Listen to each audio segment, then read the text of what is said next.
Uncle Sam FM here, and we are starting episode 5 of my reboot of my MLS save.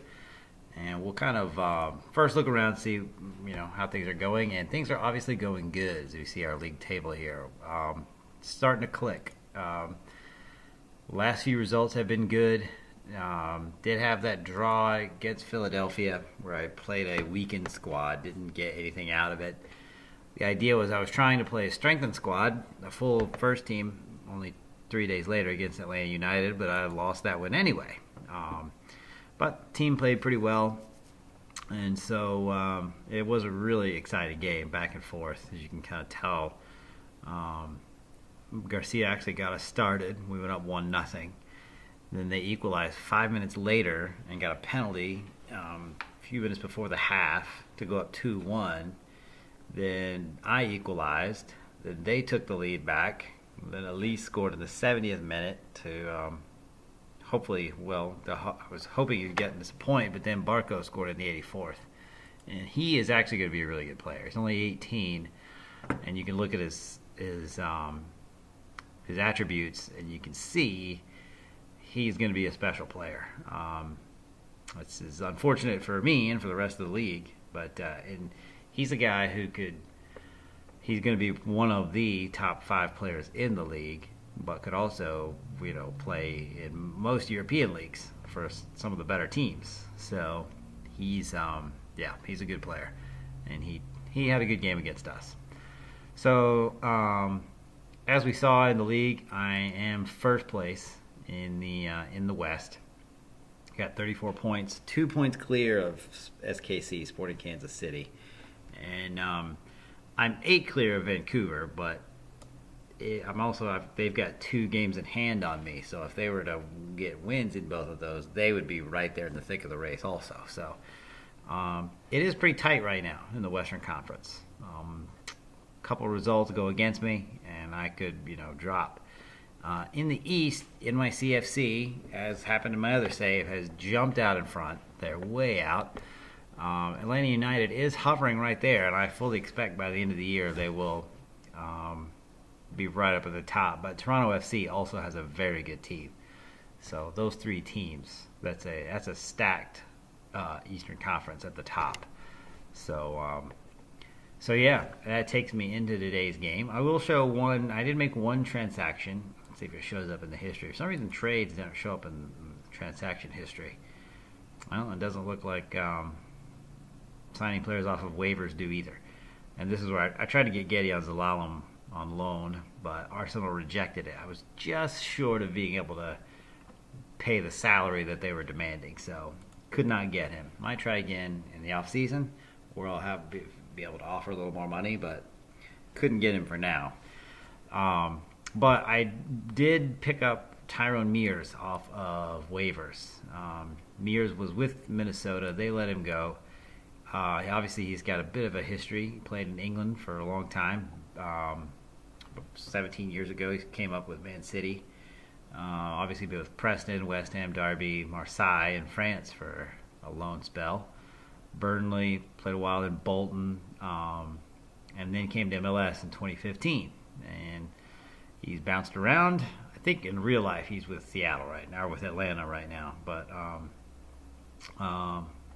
right now he's on my team, and I pick him up off of waivers. He'll not start. Won't play a major role. He's close to being on par with Boniek Garcia though, so he probably will function as my second choice right back. Looking at Dallas is on a pretty terrible run of form, actually, partly thanks to me. As you can see, they started the season pretty well, won 3 of their first 4, dropped a match at Sporting Kansas City, but that's, Sporting Kansas City is a good team. They're second in the league here in the West right now, so that's no shame in that. Then they hit this spell right here, where they only got 1 win in 4. Wasn't terrible, though, because they got 3 draws. But then they played NYCFC, had lost at home, and since that spell right there they are free falling right now. Only 1 draw in their last 4 matches. 4 out of 5 they've lost, and they only got 1 win in the last 9. So and it's showing in their mood. And we'll look at that. You can see that their morale is is down. I guess that's what happens when you go into a spiral. And Chris Schuler is really upset because he's not getting any appearances. And not to mention, they had this is the U.S. Open Cup is a midweek competition, and they had a weekend game, and a lot of their guys played in that weekend game, so they're a little fatigued. So I'm hoping that all works out for me as we go to Dallas. Oh, only got 6 subs. Oh, that's right. I traded away Winger, and I forgot to fill in his spot, so I need to get a. Do have a couple guys international duty that hurts. De La Garza and Saren gone. Put in Malky. Machado is hurt, and he wouldn't start this game, but he would be on the bench. He's out for, I think, a while. Yeah, 3 weeks. And then Luis Gil, he's also would be a sub in this match, but it'd be nice to have him coming off the bench in case I needed to sub him for Martinez. So let's see how this thing goes. Of course, FC Dallas is a huge rival. Us and Dallas play in what they call the Texas Derby. They play for the El Capitan Cannon, which is it's just a cannon. Houston has won it. I think they're in real life they are the current holders of it. It's just a rivalry trophy. It doesn't really mean anything. It's just bragging rights over your arch rival. Which that's kind of a thing we do here in America. I don't know how many teams overseas do like rivalry trophies.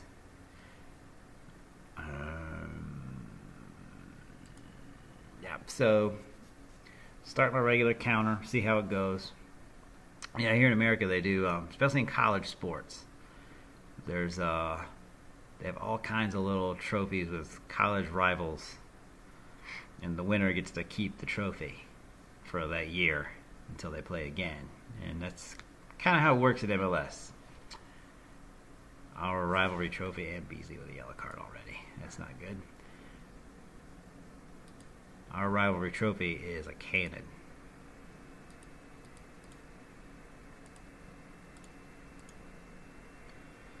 And it looks like we're controlling play so far. Kyoto tries a shot from outside, but didn't have much on it. Not much behind it. Test looking for Elise. This would be a good win for the club, obviously, to help us advance in the U.S. Open Cup. And Elise with the goal on the short cross. I love the short cross in real life. I love getting the back line turned around. And that's what happens here. And they don't see the guy coming from behind. And so, yeah, so that's good. And there it looks like Dallas, although is already go defensive. So yeah, beating them, you always want to win every match. You want to win, you want to advance in the cup. But to put your rivals out of the cup would be special. Definitely enjoy. Gives you a little extra motivation to win these. I might even need to go contain here because they are really coming at me.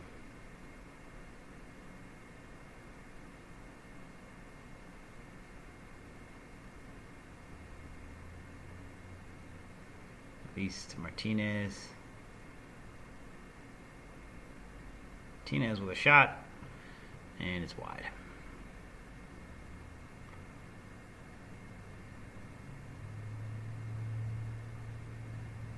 Things looking good. Kyoto over the bar. Really want to get a second goal before the half.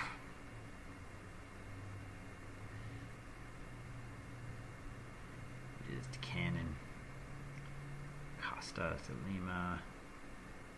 Mascara to Hedges. We need to get this ball back. Let's win this thing. And wide shot.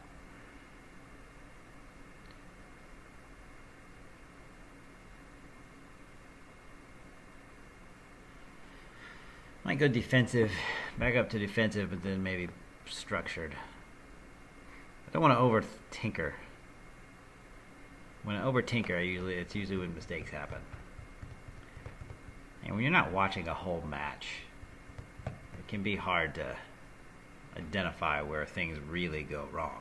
Like what managerial choice did you make that actually cost you? Says Martinez lost possession, but he also makes more passes than anybody else. I don't usually worry about when my attacking center mid loses possession more. And I also have I want him trying some killer balls, and he's not going to complete all of those, so I don't mind him.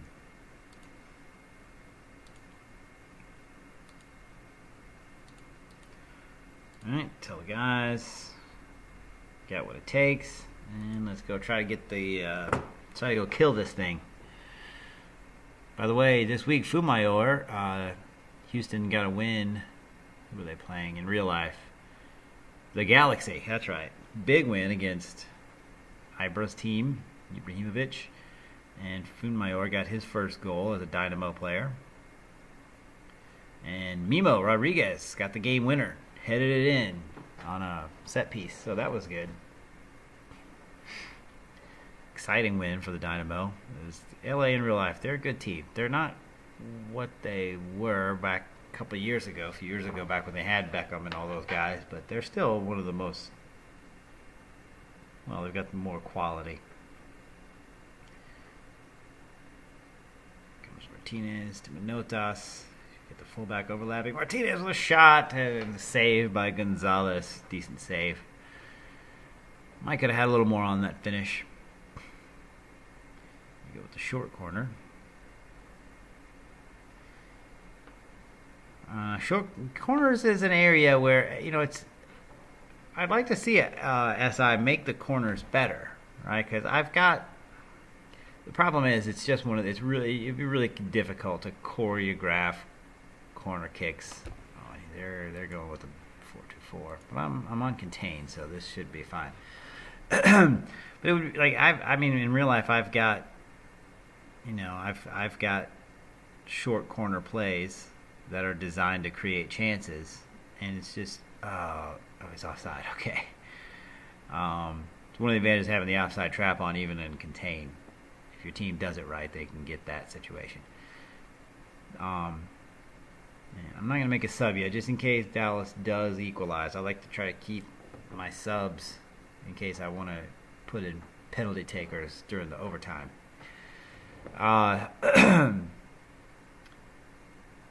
So yeah, I would like to see them improve the corners to make it to where I could maybe put in my own real life routines, whatever you want to call it. But I get that it's probably something that would be it'd be hard for them to do. Let's get that freaking ball out the box, guys. Dang it. Okay, so I'm gonna go to my 4-1-4-1. Remember to put Beasley on easy tackle. We're gonna go contain. This one, my fullback should stay back a little better. Still don't want to make any subs yet. What is Elise's penalty taking? And he's at 13. See, I don't want to pull him out. I was thinking about putting Parker in because of his pace. Maybe he gets, fresh legs. He's fast. He gets out there and outruns the back line to a one-on-one with the keeper. Got a good set up here. That was not a good ball, guys. Martinez with it. Alexander.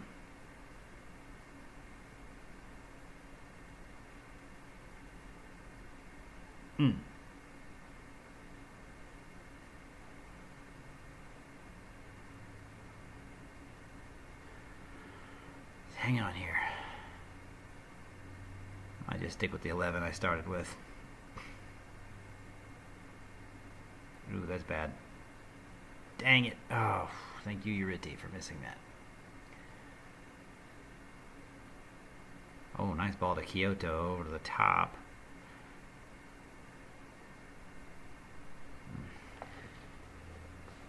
At least get it on target at this point. If you're going to take a shot, if you're going to give up possession, get the shot on target.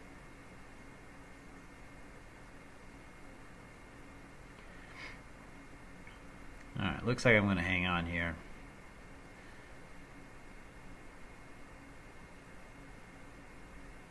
Yep, that's it. Alright, so big win. I mean, not super great, but with this team this first year, when I can get a win, I'm gonna pat the guys on the back and get out of there. We'll worry about, really dominating play later. So we advance. I think that means we know who we're playing next. Yeah, we got the Union playing Philadelphia. So that'll be. There could be more difficult teams to play. Happy we got the result. As long as we're in the competition, we've got a chance. And I'm happy that we got a home game, but Philadelphia is good. I don't ever answer this question. I don't care. I'll play whoever. And I do always try and praise at least one player after a game, and Martinez obviously helped to create chances. So, alright. Well done, lads. We are moving on. Playing the Union in the next round. I do get a break. We got 10 days for our next game, so my guys will be able to get rested up. But it looks like against the Galaxy, I'll have to make a choice. Yeah, because I want to play a full-strength squad against Philadelphia. So I'll probably be playing backups at LA, which probably means that I may drop that game. That'll be tough. Well, yeah, because they're 5th. But if you win the Open Cup, you're in the Champions League. And I've put myself into a situation where I've got a little wiggle room in the league. So this is Uncle Sam FM. If you have any comments, suggestions, questions, leave them in the comments for this video. And next time, when will we see each other again? It'll probably be, where are we at? We're in June. Maybe this first in August 5th. Right about that Real Salt Lake game. Maybe that's when I'll check in next, so you guys can see how well we've done. And then, yeah, that'll be a good good meeting place. And then the next one will be at the end of the season. So yeah, Uncle Sam FM signing off. Thanks for watching, and I will see you next time.